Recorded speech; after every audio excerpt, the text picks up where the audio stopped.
Hello everybody. A gorgeous day out on the plot today.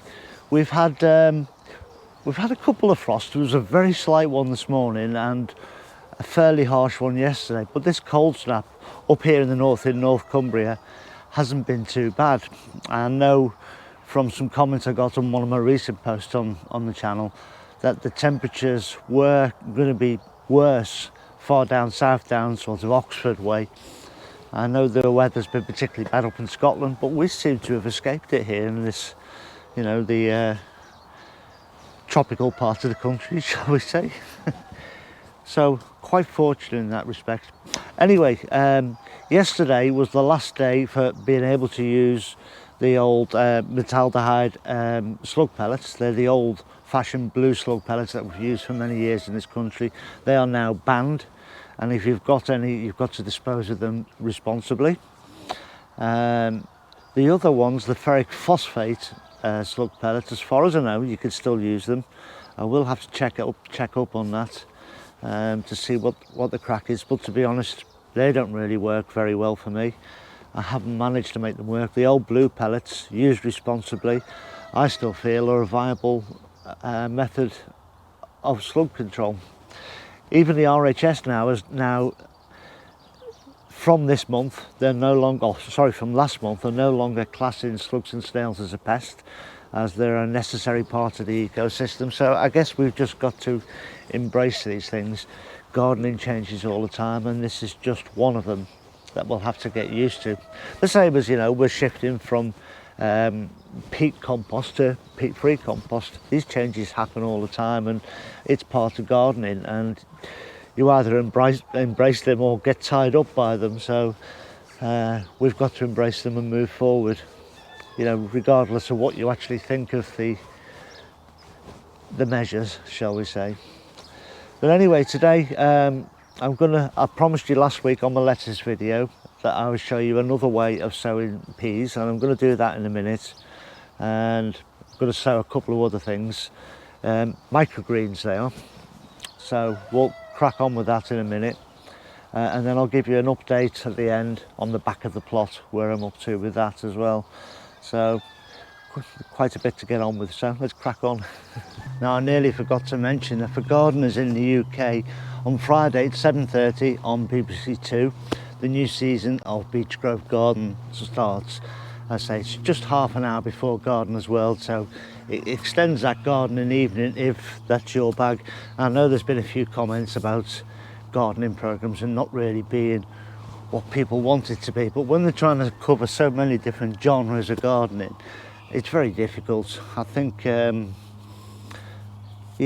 just think it's difficult. And to be honest with you, Beechgrove is not the programme it once was since Jim McColl left, and he left because of age. I mean, he'd been doing it for a long time. It's a Scottish-based gardening programme, but I find it very enthralling, riveting. I enjoy it. So if you fancy a new gardening programme and if you've never seen Beechgrove, do give it a watch. Go and have a look at that. 7:30 BBC Two next Friday, and I think there's 32 episodes in the whole series, so well worth it in my book. Right, so last year Ian at Grown Local, they're a company, a Microgreen company up in Edinburgh, sent me some of these trays and some seeds, and I grew some microgreens and found out a little bit more about them. Now, they were a fabulous addition to things like stir fries and salads, and we scoffed a lot. We ate so many of them, so much so that I actually went and bought my own microgreen seeds, because Ian very kindly sent me a series of these trays and some seeds, which got me going. And I had some microgreen seeds from another company as well, that I used to grow in these trays, and I had a series of tests and things going on, and I was really quite impressed. And the thing is, when I read up about microgreen seeds, it's touted that the vitamins and minerals and things that you're picking up from those plants can be anywhere as up to 30 or 40 times the amounts that you'll get in the fully grown plants. Now, I've yet to see a white paper on that, so I'm not really going to quote that, but even if it was 2 times the vitamins, then it's got to be worth it. And these trays consist of a reservoir tray, so no holes in that one, and this one with the holes in, this is the one you plant your soil in, or your cocoa coir, or whatever you're going to use. You fill that up, your seeds on top, that then sits in the reservoir of water, and your plants grow up from there. And when they get to a reasonable height, you just snip them off, take them away and eat them. So I've got some more seeds. Ian has very kindly sent me some more seeds this year, and these are peas for sprouting or for microgreens. And if I can open them, I mean, it's a huge bag. It's a kilo bag, this one. Don't worry, I'll pick that rubbish up later. I can't even get into these seeds. But anyway, this is a kilo of pea seeds. Let me in.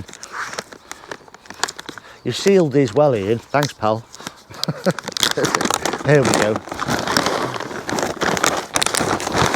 So there we go. It's pea seeds, just the same as you would normally plant, I guess. So all I'm going to do is I'm going to fill this up with compost. Now this compost I'm using is Grow More brand, and it's got the seaweed in it, and this comes out of the bag fairly good. There isn't too many big lumps.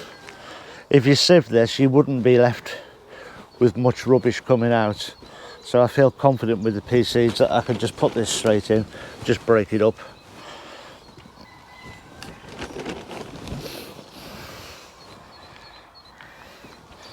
And so this time of year really, where we are sort of now really in the hungry gap, so to speak, these are really quite welcome, because you can grow these under cover somewhere. You could probably even grow them under your house, and you could certainly grow them under lights. I know that's what microgreen growers do. I know Tony's got some pea seeds he's been growing under his lights. So there we go, roughly done. And I'm just going to scatter a lot of seeds on these, and then I'll try and space them out a bit better. So going by, that's probably enough, I would think. You can go online and you can find amounts to grow in the amount of space that you've got, which will advise you. And I've had a look at that, and I know from last year from growing these peas roughly what this tray should look like. So I'm not going to weigh out amounts of seeds, I'm just going to spread them out. I think that's probably about there.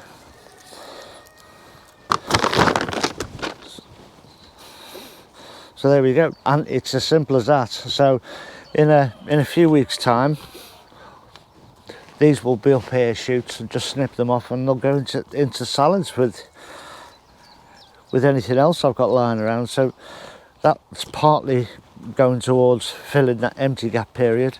I just need to water the tray underneath. I'll empty it out of compost, fill it up with water from below, and that's that done. And that will give you a lovely tasty crop. So that's brilliant. I've got some more here as well, and I've got some more seeds that have been sent as well from Ian.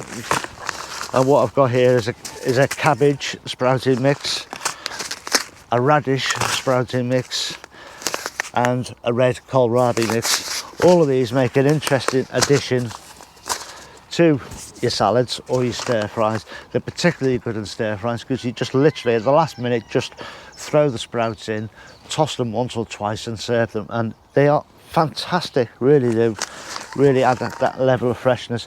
I've also got here some I bought myself last year. This is coriander seeds. This is going to last me an age, and I'm going to grow a full flat of this because I love coriander in salads and stir fries again. And somewhere, I don't know where it's gone, it's probably in the tunnel, I've got one of these that I bought last year of rocket as well. So again, this will see you all through the hungry gap. Just add a bit of variety onto the stuff that you've already got growing for that hungry gap. Now Ian does some test kits on his site, and I will put a link in the description for his site for you to go and have a look.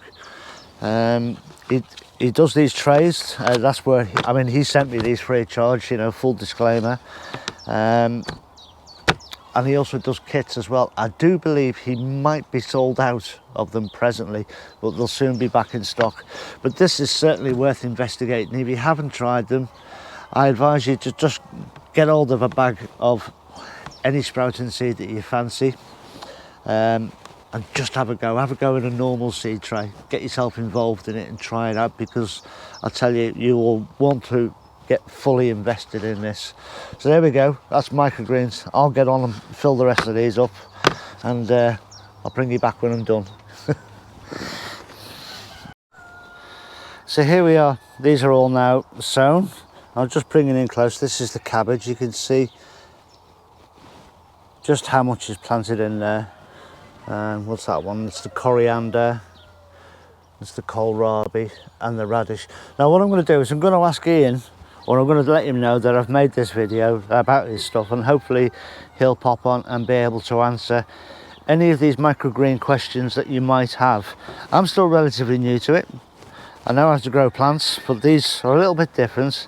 So there's no doubt some tips and tricks that he will have that may help you. But as I say, this is brilliant, because I'll get a harvest in 3 to 4 weeks. If I grew them under lights, probably 10 days, 10, 12 days, I think it is. Ian can confirm that, hopefully. And I've got the rest of the bags of the stuff just lying down there, and there's tons left in them bags. I'll still be growing those at the end of this season, and I'll keep this replenished. As one tray finishes, I'll replenish it and set another one out. It'll be a great addition to the salads right the way through the year. So very pleased with these, and thanks to Ian for the seeds. And again, full disclosure, Ian sent me those seeds for free, so thanks Ian, thanks very much. So out on the back of the plot, these 6 new beds have all now been made and painted and lined them just to keep the wet soil off the wood, because even if the wood is painted and you put wet soil on it, it will rot. So best to keep it away, preserve it as much as you can. So that's the 6 beds there, and on this side I'm getting things ready to put these beds in. I've got a central path up here, and either side here will be my dahlia beds, so bed either side. Then we get up here to, this is the new sort of sitting area, somewhere to come and sit in the sunshine, be amongst the flowers. And this tiny little bed here that just wraps around a little bit. I've got some roses to go in there. They're actually sat in the tunnel now. This bit here will be the sweet pea bed. I've got all the timber ready for that as well, ready to go in, so they'll all be going in this week. And a big frame for them to grow up as well. It'll become a permanent sweet pea bed, this one. And over there, I've tidied that up a little bit, but that's all sweet williams over there. So that's where we're up to this week. We've got to work on filling them now. I have been kind of let down by a local compost company. They were selling me an amount of compost for an amount of money. They're now no longer doing it that way. They're doing it another way, which would mean that's the price, from the best way that I can work it out, is multiplied by about 6 or 8. So I can't afford that. It's just stupid money, so I'm having to do other things. So I'll be filling these beds very similar to a hugelcultural fashion. And I'm going to be importing piles of soil and rubbish from all around the plot to fill it up as much as I can, and then just putting some compost on the top. It'll all work out in the end, but it won't be what I was expecting to do this year with them. So there we go, I'm standing in my new sitting area. But that's it for this video. Look after yourselves everyone, stay safe. See you all very, very soon. Ta-ra now.